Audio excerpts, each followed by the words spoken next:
fly these two out here just to perform for us on the show, live.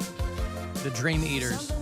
There's a couple of bartenders in Brooklyn who just make goofy music. I actually took, I kept a record last week. All last week. I think there was a sum total of 7 minutes when I was not walking around my house singing this. So, real earworm.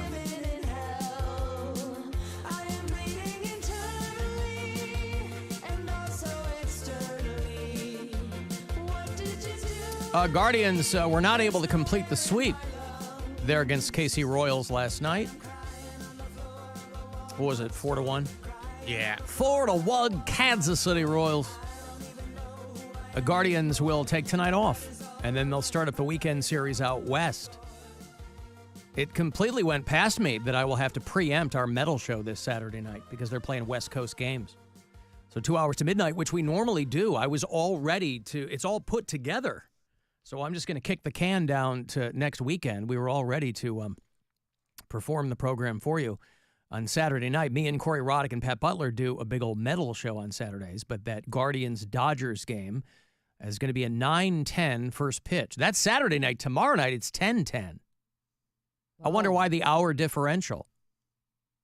Guardians-Dodgers tomorrow night, 10:10. On WMMS. So 9:40 is when Guardians Live pregame will begin. You can hear each and every ball and strike on MMS, and you can also listen to the game in the iHeartRadio app if you want to do it there. And, people are still dealing with advertisements on the ad, despite my best efforts. On the app. Oh, I'm sorry, on the app. Advertisements on the app. Ads on the app. Which, listen, this is a for-profit organization. But for some reason, they simply can't figure out how to get the advertisements in there and not interrupt our segments. Hey, Alan, by far the best ad interruption I've had to date. And I'm going to go back and try to... And this is what I'm talking about. People leave messages and go, hey, I've got a really good... They're making the best of it. Yeah. Which I appreciate. Hey, I got a really good one here. Hey, here's a good interruption. It's funny. Thanks. Hey, Alan, by far the best ad interruption I've had to date, and I'm going to go back and try to find it and find a way to record it. It's when Mary was talking about her big winnings at the casino and kind of talking about gambling addiction. Immediately an ad cuts in, very serious for addicted to gambling. Call this 800 number now. Quickly followed up by Ryan Seacrest. Jumba. Hit the show. Love you. Bye. I haven't actually heard that ad, but apparently, from what people tell me, we are running a Ryan Seacrest casino ad that runs 4 million times a day. I haven't heard it yet, but there you go. The phones are always listening, and a lot of casino ads, a lot of gambling ads. And so when we're talking about our own Mary Santora, noted degenerate gambler. That's me. At least it's on topic. Yeah, it is. It's not like completely random, No. I don't know what advertisement would be. Like, what would be the complete antithesis of? Because all of those advertisements have a little thing that say, hey, you got a gambling problem, don't do this. And then they get on to the rest of the advertisement. They have to put that in there legally, obviously. Yes. I know that you banned yourself. We've talked about this. You banned yourself from the state of Ohio. Correct. But obviously you live in the Empire State now. Correct. And you can gamble with reckless abandon. Did you ever call one of the phone numbers back in the day? Like, did you ever? Yeah. Oh, you did? Yeah. What'd they say? They just they give you Is it a down. person or is it like a recording No, or it's what? a person. Yeah. It connects you. I think they're called if you've ever called any mental health crisis hotline, it's usually kind of the same deal. For the gambling one, they kind of talk you down because usually you're in a frenzy. You just lost a bunch of money or you're feeling some type of way or whatever. I called them and I was crying and I was really upset. I lost a ton of money and they kind of are like, hey, let's focus on right now. Let's focus on next steps. That's a big thing with gambling where the money's gone. You're not getting it back. So let's focus on what we can do from here. And then they ask you what state you're in. And then they essentially give you a list of either Gamblers Anonymous GA meetings or like addiction and recovery counselors, things like that. Oh, that's why they ask you the state, because then they can figure out. Because then they can give you specific, like they ask you your state, and then sometimes they'll ask you like your county or your city, and they can say, okay, well, here are 3 different meetings you can go to in the Cleveland area, or here's the phone number of a therapist who specializes in recovery in your area. Hi, Scumbag Gambler Hotline. I just spent all my money and I don't know what to do. What state do you live in? I live in Ohio. I'm seeing here that you're geotagged in New York. Yeah, but I come to Ohio. I live So in you're both already. places. Do you lie about your gambling habits too? I do. Is You're that already, bad? Well, you're already lying about to me, and I'm just here trying to help you. Yeah. So you live in New York? How much money did you leave? You live in both places. Yeah. And how much money have you lost? More than I'm comfortable sharing. Oh, okay. Hold please.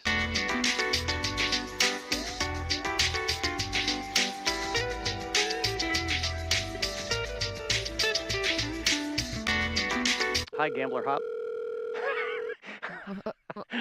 Gambler. Am I gambling with if I'm going to get a therapist? What is this? Why is Hi, the phone Gambler still Hotline. ringing? Because I'm here to help. Hello, Gambler Hotline. I think I have a problem. Okay, tell me and about I it. need help. Uh-huh. Did you say don't worry about it? No, I said tell me about it. Oh, I God, gambled you away. gamblers just don't listen to people, do you? Okay, you're they not say, very helpful. Oh, they just. Okay, I'm sorry. Hold on. Let me put you on hold. Here. Transfer me.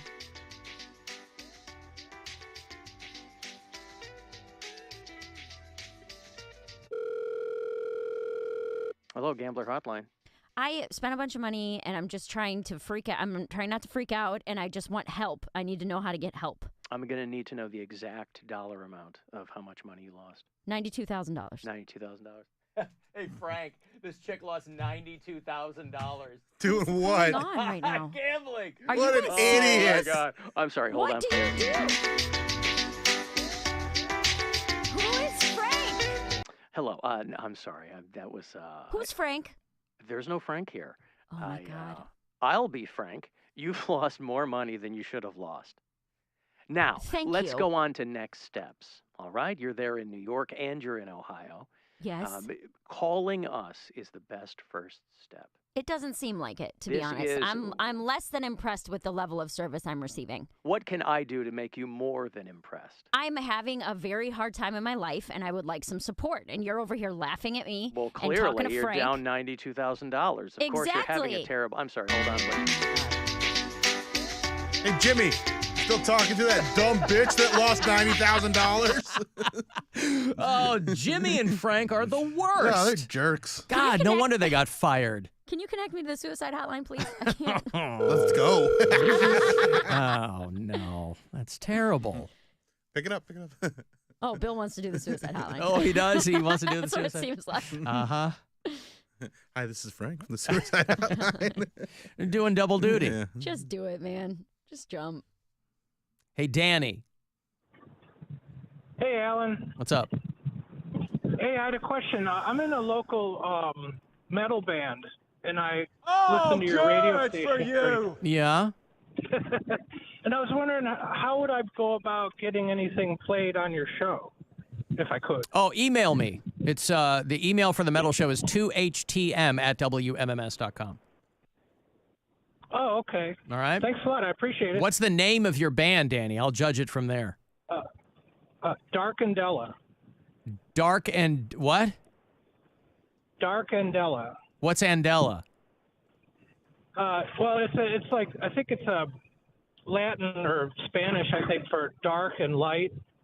Oh. Dark and light. I didn't make the band name. I just play the bass in it, but So we're pretty heavy. Wouldn't but, Dark Andella be dark? I think Andella means light. I'm not sure. I have dark to light. talk to my guitarist about the name. Gotcha. All right, well, send me something, Danny. Cool, I will. Thank you. All right, Alan. there you go. There's Danny. Preempting our metal show this Saturday night, but we will be back next Saturday night. And, of course, we love playing local metal. I saw that Cleveland is making a bid for the Special Olympics. It's going to be in Nashville. This is every 4 years, and the Special Olympics. You know, what did we have? Did we have the Paralympics Isn't that's a different thing, right? That's a different thing. Special Olympics, these are intellectual disabilities, right? Paralympics are like amputees and things, is that right? Correct. Those are physical disabilities. And the Special Olympics are intellectual disabilities. Every 4 years. And we just had those Pan American Games. That's old people. The olds, right. Like Yeah. you got to be 30 and up or whatever. The old's 30 and up. Well, that's what it is. I mean, I know. it's like you're, We're athletes, I get it. MILF porn at 28. We had the women's Final Four, NCAA women's Final Four. So Cleveland is making a big play, and a lot of other cities go in on this, obviously. Minneapolis is hosting the 2026 games. That's already locked up. And Cleveland is throwing in its hat for 2030, along with Nashville and along with a lot of other cities. The 2022 games were in Orlando. Now, Nashville will probably get these. But at some point, it would be nice for Cleveland, given the major sporting events that we've had here in recent years, it would be great to have these. They think it brings in about $70 million. Now, when we hosted the Paralympic Games, you have to think that maybe there was a huge push for a lot of places that were not handicap accessible to upgrade their facilities. There's a lot of places you go, even though you think that it's required by law everywhere, a lot of places you go, it's just steps and lots of steps and not an elevator or a ramp in sight. But they're trying to get the Special Olympics here. So let's see, 2030, it's 2024 now. So let me figure this out here. So 2024, that's this year.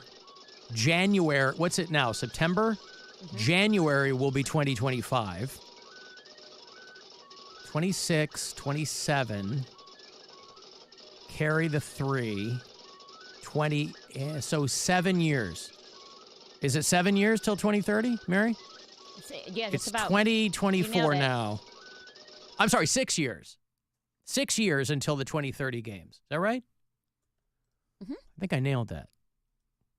I saw that speaking of the Olympic, I saw that the Australian breakdancer is on an apology tour. I don't know to whom she's apologizing, but what was her name? She called herself something. She was like Reverend Run or Rub-a-Dub-Dub or Ray Gun. That's what it was. Her name was Rachel something. And Rub-a-Dub-Dub. Isn't that better? If you're a breakdancer, Rub-a-Dub-Dub is an amazing name. You're welcome. Ray Gun, her name's Rachel Gunn. You had to put zero thought into that. Ray Gunn. Okay, it doesn't even rise to the level of clever because it's just condensing her name. But hi, my name's Melissa, and my breaking name is Rub-a-Dub-Dub. That's great. But she's like, look, I can't control, how people reacted to me. I mean, she was kind of, she's still being memed and people are making fun of her. And she said it's been really sad for her, which kind of bummed me out because I thought maybe she would have fun and play along with it. But it doesn't sound like that. It's very sad. I don't want her to be sad about it. I just think she got one over on the Olympics committee. That's what I think. In my lifelong quest to be the arbiter of all things Olympics, you guys know this. I'm on record. She is telling people, hey, I'm really sorry if you didn't like what I had to do out there.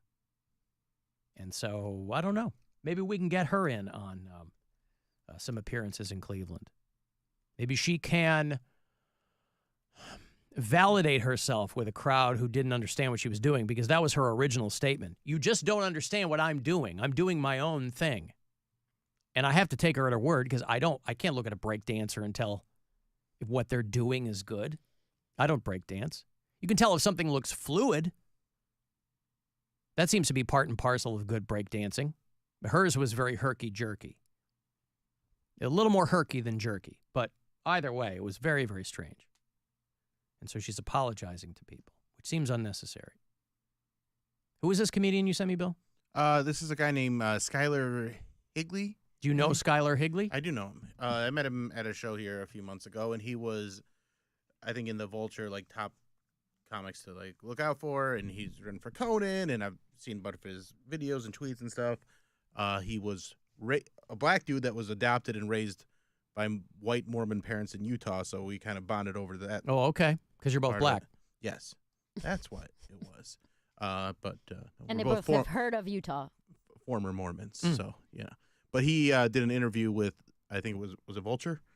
A Vulture, yeah, which I think is part of New Yorker magazine. The last, well, there's one specific question where he just kind of had all these opinions on comedy that I think are very interesting and, can probably be polarizing in ways.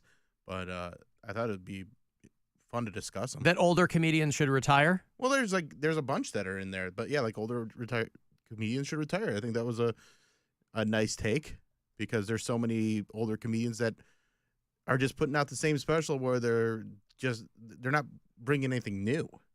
It's just like, oh, there's cancel culture and trans people, and it's just boring. Yeah. Well, so they asked him, what hill will you die on? Comedy opinions. And he said that the majority of older, famous stand-up comedians should retire. It would be like if Jordan kept playing for the Wizards, but also every shot he made had to be about cancel culture or trans people. I mean, there are older comedians not doing that kind of material. And what's the retirement age for comedians? I don't know. That would be up to him. Up to this guy. Yeah. Okay. It's his opinion. I don't think every comedian that's old, because there's definitely some that have some funny things to say still, but there's definitely a lot that are just doing the whole enough of this cancel culture stuff that's just real boring and lame. Well, people think about, who do they think about when they quote that kind of stuff? They think about, Chappelle, obviously. A lot of the work that he's been doing over the past decade has been kind of largely overshadowed by a lot of the trans stuff, which people don't appreciate. And, but I don't know. I mean, who's doing cancel culture stuff? Who's a comedian out there doing cancel culture stuff? Maybe I don't have my ear to the ground. Bill Burr was not his last special, but like his whole Old Dads movie was all about like this new generation, Yeah. Right. Which you guys liked. I didn't see it. I thought it was funny. You thought it was funny. I thought it was really bad. I mean, it is what it is. If you take it at face value, where it's like, yeah, this is going to be an hour of him bitching about younger generations. Yeah. He's a funny writer. The scenes are good, and that I kind of stuff. I thought the scenes were really cringy. That kind of stuff is also not cutting into his popularity doing stand-up. Not at all. Either. No. Yeah. I think his stand-up was good, but I didn't think that movie was good at all. I didn't see it. Yeah. But then, like, he's got a bunch more. I like this one. Comedy is simultaneously better and worse than it's ever been. I agree with that. That is, it's a, Now, what does that mean? There's so much good comedy that is out there and getting exposure and it's great. But there's also equally, if not more, really garbage comedy out there. But hasn't that always been the case? No, I think the gatekeeping stuff that was, the studios and the TV station stuff like that kept the mass-produced comedy at a higher level than what's being mass-produced. Oh, I see. You're now. talking about general content, not necessarily people in clubs. Right. Yeah, I see. Yeah. I'm talking about like how people are consuming it, which is mostly on their phone and mostly in short clips. Well, he says New York is better than L.A. Well, it is. Yeah, because Mary Santora moved there? Is that why? Obviously. Yeah. Obviously. The one I also liked, the funniest subjective in this myth of being able to kill anywhere was made up by comedians who actually didn't perform at a lot of places. Now, what does he mean by that? There's like a trope that people think you should be able to destroy in any room in any part of the country in front never of the any audience's crowd. fault. Yeah, never. Which is it's just not the case. There's plenty of jokes that are universal, but to have an entire hour of completely universal material for any part of that would work in the deep south of Texas and in Portland. Right. That would work at a exist. retirement home or a college. Yeah, that doesn't exist. Yeah. Well, I guess But again, I guess it depends. I mean, I don't know of any. I'm not sure of a current reference, but you do think of a guy like Jerry Seinfeld, who was like, if something didn't work, because people would go, well, you're working your stuff out in New York and then take it on the road. What if it didn't work on the road? He's like, well, then I wouldn't do it. You want stuff that's going to work anywhere. But he's also performing for such soft audiences that are there to see him that it gives you a. Well, but they weren't always. I'm talking about years ago. I'm talking about before the television show. He was a guy who was a working comic, and he's doing clubs and theaters, and he's going out every weekend, and he's doing, back in the day when it was Wednesday to Sunday, he's doing all that and traveling the country. I feel like I can speak to this because that's exactly what I'm doing right now. Yeah. Like when I write, there are jokes that work in New York that do not work on the road. And the idea is I don't tell them on the road. What is an example of that? I mean, okay, so obviously anything like a local reference, like if I reference the subway or if I reference a certain area of town. There's so many Subway sandwich shops all over the country. I know, but a lot of people don't go to Subway. They like Jimmy John's, and I can't do anything about that. Yeah. Especially if you make a BMT reference and it's a cold cut combo crowd. Right, exactly, and you just got to kind of read the room. Yep, we don't have Jardinera here. Yeah. No, but there's just like But you also know that that's not going to work on the road. I'm trying to think of an example of a joke that I wrote here that hasn't really translated now that I'm on the spot. But my point is that those are jokes that if I try it on the road and it doesn't work, then I don't do it on the road. I'm like, okay, that'll just be to throw in the middle of a club set. I also feel like there's a sense that if you have a hunk of material that does work a lot of places, that somehow makes it inherently lame. And I can't buy into that. That whole hack thing, yeah. Yeah. Well, okay, it doesn't have to be hack. I mean, we all know what a hack is. I'm saying, like, I think there's this thought that if you're doing something that a lot of people like, which at the end of the day is what we're all trying to do, that somehow makes it soft. Well, what I was going to say is in the opposite vein, things that work all over the country that don't work here whenever I talk about driving a car. So I have a very simple reference to I drove to the gym last week and left because I couldn't find a close enough parking spot. Right. Nobody here experiences that. Yeah, but what I've noticed, there are a lot of cars in New York. There are, but people aren't driving to the gym. Generally, if they have a gym, it's either in their building or within walking distance. Right. People who are driving into the city live other places. So when I'm doing a set for a younger audience at the stand at midnight, none of those people have cars and none of those people have kids. Right. Any jokes about parenting or being in a committed, like, long-term relationship, like, people aren't really married here. Well, no, that's what I'm saying. But all that stuff is not going to work there. Well, but trying to find a way to make it work, like, obviously, I'm going to put that stuff online and continue to do it in the Midwest because the majority of the country has kids and is married and has cars. And married, more votes. kids, car. Here's another one that I thought was interesting was he said this industry is absurdly exploitive and psychologically damaging. Whether you want to or not, being in it means you're involved in a game of power and hierarchy that's built all on ego, which incentivizes being a narcissist, which is that's showbiz, baby. Yeah, it's showbiz, baby, and it's demoralizing though because that way. Right, but it's also like one of those things that is when you're not a narcissist, very difficult to see, like to see people that are narcissistic and treat people poorly get more stuff, and it's I guess. I mean, we're all trying to get people to pay attention to us. Right. That's why we do this for a living. We're not wallflowers. But there are levels to it, for sure. Yeah, no, yeah, of course. Yeah. I mean, look at Mary. And then also, there are a lot of amazingly talented people who could be making some great stuff given more opportunity, which I think is, like the opportunities that people get and either squander or take for granted versus people that, I always like to point out my buddy Jim Toos, who I think is one of the funniest people around, and he's always been focusing on not just creating content, but being able to make a living so he can't put himself fully into performing. And he's also not a narcissist, and he is, so as much talent as he has, it doesn't get the audience that it deserves because no one's taking that chance on him. He's doing some road dates, though, isn't he? Yeah. He posted something. Yeah. He's going on the road. And hopefully people go and see him. He's filming a special in November. Yeah.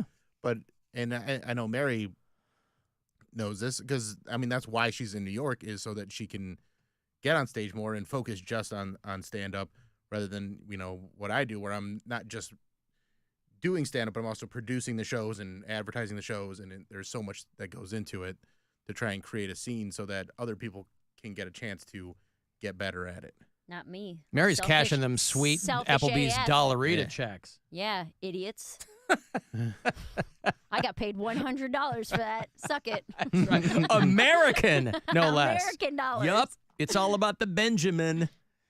All right. Well, And then other things like materials should be memorable and not only functional. Like he's got a lot of good opinions. He's an interesting dude. He's very funny. So it's an intro. I enjoyed the article. What's his name? Skyler Higley. Skyler Higley. Yeah. All right, there you go. Vulture.com's got that whole article, yeah? Yep. I'm going to take a break here. You want to send a text 35192. AlanCoxShow.com is where you'll get pictures flying through the air, and we'll be back. It's the Alan Cox Show on 100.7 WMMS. And everywhere you go on our free iHeartRadio app.